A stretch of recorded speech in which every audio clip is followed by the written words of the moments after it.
Hello दोस्तों, कैसे हैं आप लोग। मेरा नाम है ग्रेस और स्वागत है आपका मेरे यूट्यूब चैनल ग्रेस एंड ज्ञान वर्ल्ड में। आज की कहानी अमेरिका के कुख्यात बैंक लुटेरे से संबंध रखती है। इस लुटेरे का नाम जॉन हर्बर्ट डिलिंजर जूनियर, जिसकी गिनती अमेरिका के सबसे शातिर लुटेरों में होती थी। जॉन 1930 दशक के अमेरिका के अपराध जगत का प्रमुख चेहरा बन गया था।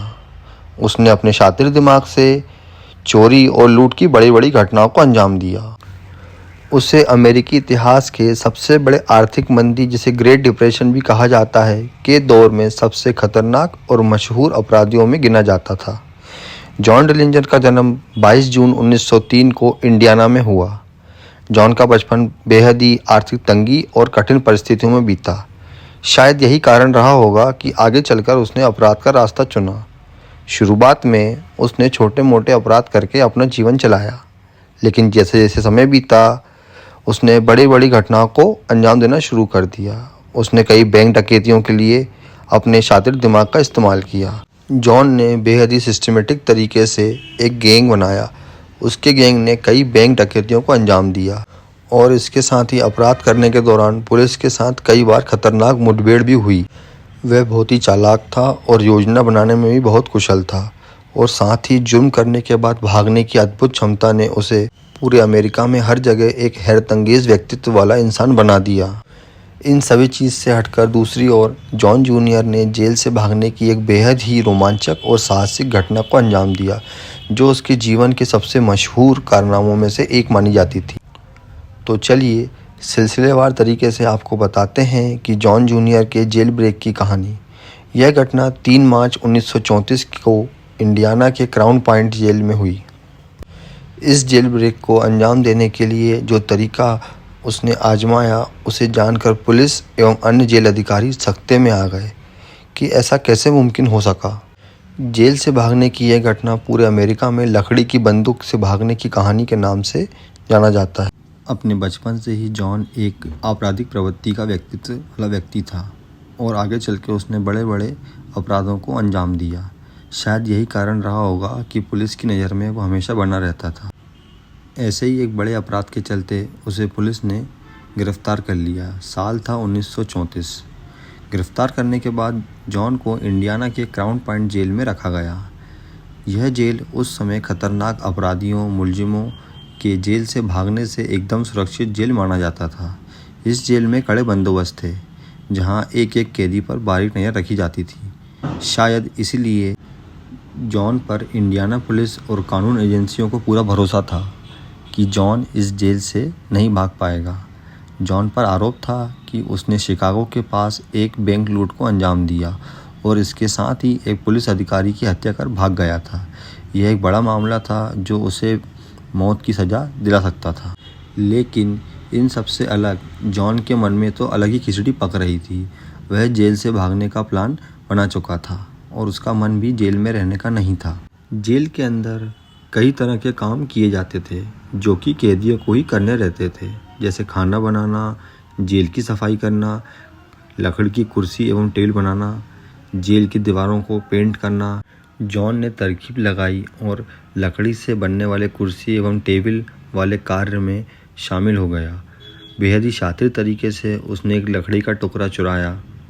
इसके साथ ही लकड़ी के काटने के लिए छोटे छोटे हथियार भी चुरा लिए। जब रात में सारे कैदी एवं गार्ड सो जाते थे, तब वह शातिर तरीके से अपने साथ लाए हथियार और लकड़ी के गुटके से एक नकली बंदूक बनाने का कार्य शुरू कर देता था। इस काम को करने में उसे पूरे 7 दिन लगे और एक लकड़ी की नकली बंदूक तैयार हो गई।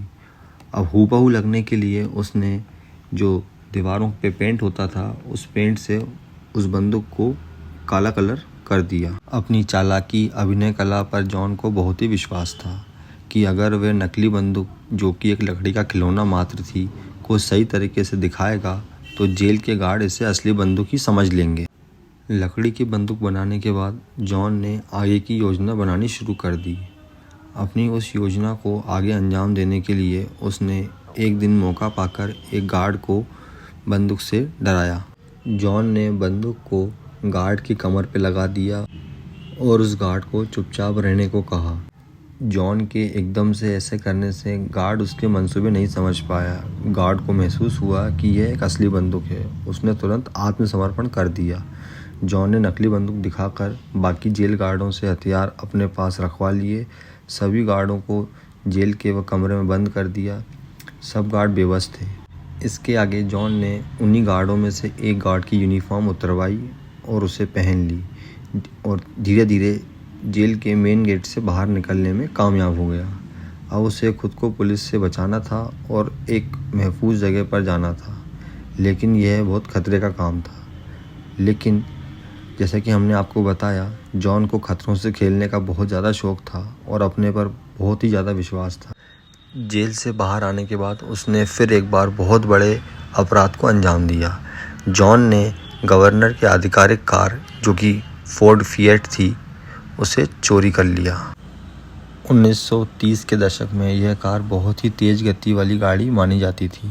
शायद इसीलिए जॉन ने ऐसी कार चुराने का जोखिम मोल लिया, क्योंकि इतनी तेज़ गति वाली कार को पुलिस भी शायद नहीं पकड़ पाती। यह कार बहुत तेज़ चलती थी, जिस कारण से जॉन ने इस कार को लेकर राज्य की सीमा जल्द पार कर दी। गवर्नर की कार चुराना और राज्य की सीमा पार कर देना उस समय एक संघीय अपराध माना जाता था। इस बड़े अपराध की वजह से अमेरिका की खुफिया एजेंसी FBI भी सक्रिय हो गई और उसके खिलाफ जांच शुरू कर दी। इन सब से हटकर दूसरी ओर जेल तोड़कर भागने की वजह से पूरे अमेरिका के मीडिया और लोगों के बीच में जॉन खासा चर्चित हो गया था और लोग उसके चर्चों और आत्मविश्वास की तारीफ करते थे। इसके साथ ही उसकी चतुराई एवं साहस की बातें किया करते थे कि वह कितने चालाक और साहसी हैं। नकली बंदूक से जेल से भागने की घटना को अंजाम देना 1930 दशक में किसी भी व्यक्ति के सोच से बाहर की बात थी। जॉन के ऐसे जेल ब्रेक कर भाग जाने से क्राउन पॉइंट जेल की सुरक्षा एवं गार्ड की क्षमता पर गंभीर सवाल उठ खड़े हुए। जॉन के इस कारनामे ने उसे मीडिया कवरेज मिली और उसे अखबारों ने निडर डाकू और ग्रेट डिप्रेशन का नायक के रूप में अपनी खबर में छापा। इन सब चीज़ के चलते FBI और स्थानीय पुलिस ने उसके खिलाफ अपनी कार्रवाई तेज कर दी। जॉन को पकड़ने का तरीका जो आजमाया वो 1930 दशक के हिसाब से बहुत ही आधुनिक और नया था। जॉन को पकड़ने के लिए FBI ने फिंगरप्रिंट एनालिसिस का उपयोग किया, जो कि 1930 दशक में बहुत ही नया और बहुत ही अद्भुत तरीका माना गया। इसके साथ ही FBI ने और लोकल पुलिस ने जॉन की पब्लिक में छवि बिगाड़ने के लिए उसे अमेरिका का पब्लिक एनिमी नंबर 1 घोषित कर दिया। इससे हटके दूसरी ओर जॉन पर सबसे बड़ा आरोप यह था कि राज्य की सीमा पार करके, वह भी गवर्नर की कार चोरी करने के बाद, इसके लिए उसे संघीय जांच का सामना करना पड़ा। डिलिंजर के इस जेल से भागने वाले कारनामे ने न केवल उसकी कुख्याति को बढ़ाया, बल्कि इस घटना, जो कि जेल ब्रेक थी, ने अपना नाम ऐतिहासिक घटना के रूप में दर्ज कराया। जॉन जूनियर डिलिंजर के इस जेल से भागने की घटना को कई किताबों में लिखा गया तो कई फिल्मों में दर्शाया गया। यह घटना अपराधियों और रोमांच चाहने वालों के लिए प्रेरणा बन गई। आखिर में हम आपको बताएं कि डिलिंजर का यह जेल ब्रेक उसकी साहसिक और योजनाबद्ध जीवन शैली का प्रतीक बन गई। उसने महज साधारण संसाधनों का उपयोग करके एक ऐसी अद्भुत योजना बनाई जो लगभग असंभव थी। हालांकि वह अंततः कानून के हाथों मारे गए, लेकिन उनकी यह कहानी आज भी अपराध और रोमांच प्रेमियों के बीच चर्चा का विषय बनी रहती है। आशा करते हैं हमारी कहानी आपको पसंद आई होगी। कृपया कर चैनल को सब्सक्राइब करें ताकि हम आपके लिए ऐसी रोमांचक वीडियो ला सकें। धन्यवाद।